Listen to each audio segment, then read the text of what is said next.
So there's a big question floating around at the moment about who will be allowed in the presidential debates. Trump and Hillary are literally the most disliked candidates to get their party's nomination ever. Ever.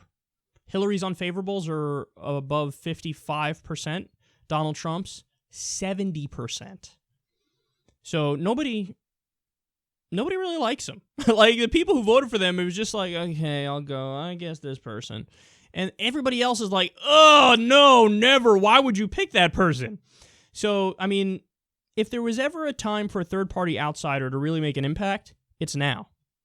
So then the question becomes, what's needed to get into the debates? Well, Reason.com explains here, you need to receive an invitation to participate in the debates from the Commission on Presidential Debates, a private, nonpartisan 501c3 organization that has sponsored the general election presidential debates since 1988. The CPD is not a government entity, nor does it receive government funding.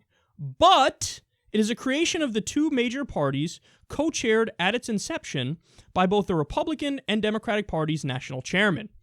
So that's the dirty little secret, and that's the trick that they do, where the Republican Party and the Democratic Party come together and they say, look, we got a pretty good thing going where it's either you guys who win or it's us guys who win. So how about we just don't allow anybody who's an outsider to get into this and bust this whole thing up?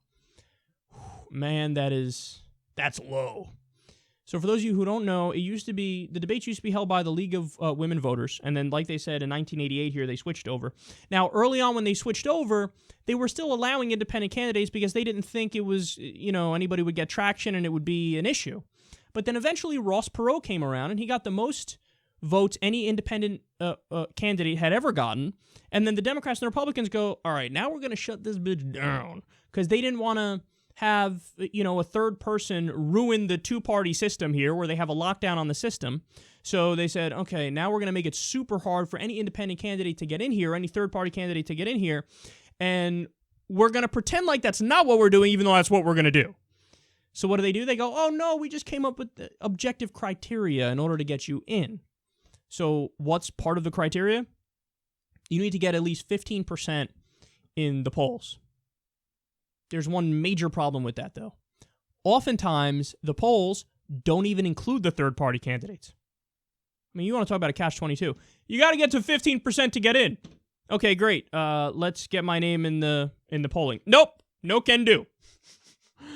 So it is just designed to keep this two-party fraud going and to keep the American people in the dark and to keep them from knowing that they have other choices.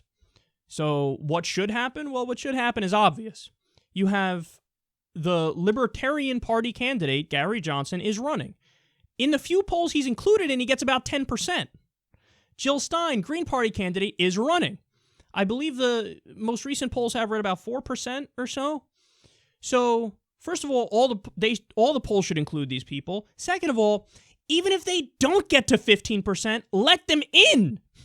They're on the ballots in so many different states. I believe Gary Johnson's on in 32 and likely to get on in many more. And then you have Jill Stein. I don't know how many she's on, but I know that she's on a lot. So it's not like they're just running for shits and giggles here. They're serious people with a serious message. And at a time when everybody despises the Democratic and the Republican candidate, to not include them in the debates would be journalistic malpractice on the part of the networks that are having the debates. So for everybody, for the sake of the United States of America, for the sake of the world, for the sake of sanity, for the sake of policy substance, let Gary Johnson and let Jill Stein into the debates.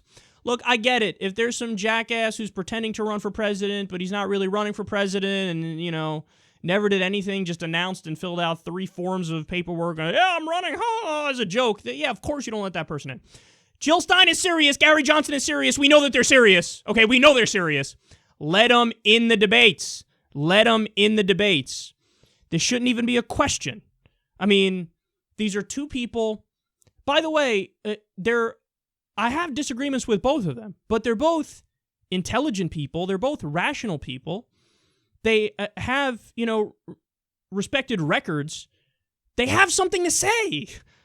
Let them in and let them make their case, man. You know, libertarians, as I'm sure almost all my audience knows, you're talking about a party here or an ideology that's liberal on social issues, conservative on economic issues.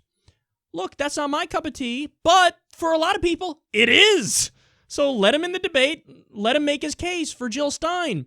You know, people, so many people in the progressive base, the liberal base, are so disheartened that it appears like, oh, what are we going to do? Hillary Clinton is what it is. What are we going to do? Hillary Clinton. They're so angry about that because Hillary does not represent their values. She voted for the Iraq War. She voted for the Patriot Act. She was in favor of deregulation. She was in favor of NAFTA. She pushed for TPP 45 times. People look at this and they're like, it's not really a liberal, not really a Democrat. I want another choice. Well, Jill Stein is not only another choice, she's actually to the left of Bernie Sanders on some issues. She's to the left to the point where she might even be to the left of me. But as I've said before, in the context of the U.S., I have no problem voting for somebody more liberal than me because they're not going to get everything they want anyway, because there's obstruction built into the system and checks and balances built into the system. So maybe the compromise position becomes with my positions that I actually prefer. So there are other options. We need to know there are other options. Not everybody's a political junkie like me and like you guys. So, you know, CNN, whoever the fuck is hosting the different debates, let's wake up here. Let's do the right thing. Let's get them out there because we have a system that is ripe for a third-party candidate to make a run at this thing. And by the way, don't do any half-measure bullshit. They'll say, okay, we'll allow Gary Johnson, but not Jill Stein. Okay, we'll allow Jill Stein, but not Gary Johnson. No, allow them both. Do the right thing.